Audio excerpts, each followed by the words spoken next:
Okay, today we will try to start how we can easily learn Python. I will be opening any browser here. I will simply go to Google Colab. Okay, so there is a wonderful online platform where we can learn Python very easily. So I will be opening a Google Colab. So at the top we can see we have a different options are available. So I'll be going to select code.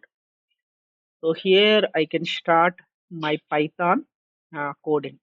So we can start writing manually code or you can generate with the AI. So what I will try to do, so I will simply taking it two variables a is equal to 10, enter, b is equal to 20. Okay, these are the two variables I assigned values here. Simply what I will be doing, I will be storing a b value into some other variable which is called c. So now what I will try to do, I have a run button will be there. Simply I will click on this run button. You can see so it will be taking at the bottom, you can see it is connecting to Python 3. Okay, so this Google Colab is working on a Python 3 version. So you can see it is taking a 0 second, but no errors it is generated. Suppose if I will be mentioning some Z here. So then I will see C is equal to A plus B plus Z. Then what I will do? When I press on execute, you can see some error I will be going to see here. So what type of error I will be getting? I am getting a name error. So that means it is clearly mentioning that Z. So Z is not defined. So that means Z is not defined. It comes under name error. So in this course, we will have hands-on practice how we can understand Python by doing. So that is nothing but hands-on practice. So what I will try to do. So it is saying name error. Z is not defined. Simply I will remove Z. Then uh, suppose what happened if I kept plus symbol as it is. Again, if I run, so it is saying syntax error. You can see before when I return Z value, it is saying name error.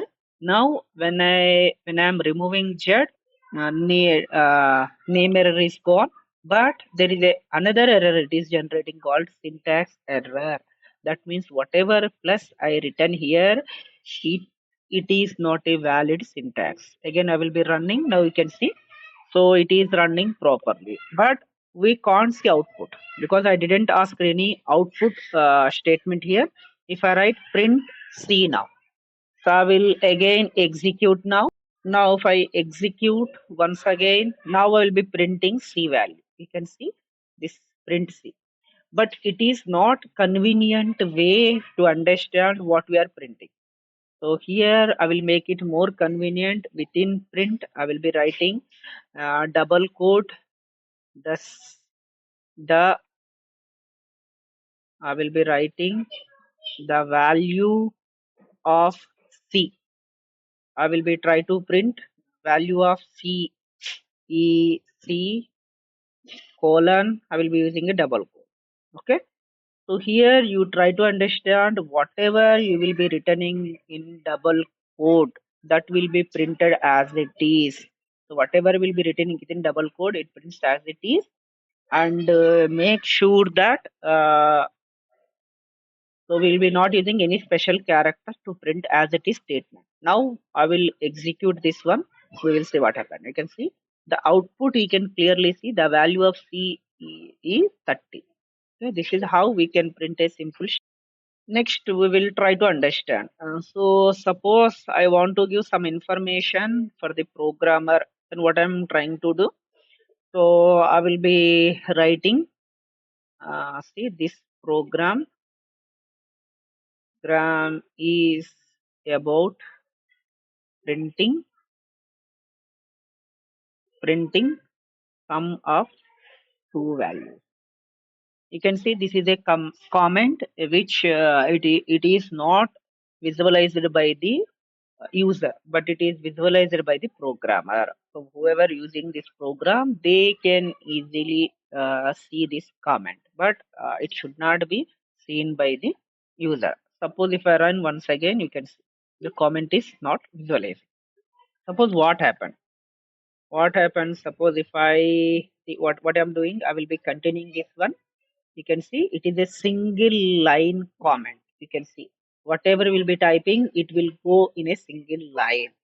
So for to represent a single line comment, will be using a hash symbol. You can clearly visualize. Otherwise, we will make it somewhat zoom. So this is how we'll be writing comment with a single line. Now, what happened if I need multi-line comment? For that reason, I will be using a three quotes. I will write here. This is a multi-line comment. You can see I will be writing the comment in a more than one line. You can see. So hash will be used for single line comment. Three mm, quotes will be used for multi-line comment. You can extend. You can extend. See, this is the uh, triple quote. So before triple quote, I can write anything. I can write in many lines as I want. So whatever I will be writing within the triple quotes, that will be represented as a comment. So triple quote is used for a multi-line comment. Hash will be used for a single line comment. Okay. So this is also a text or a string which will be printed as it is for the benefit of the user only. This is how we will understand the first basics of a Python with the help of Google Colab. So I will be repeatedly saying Google Colab is a wonderful platform where we can easily learn Python with the help of hands-on practice. Thank you.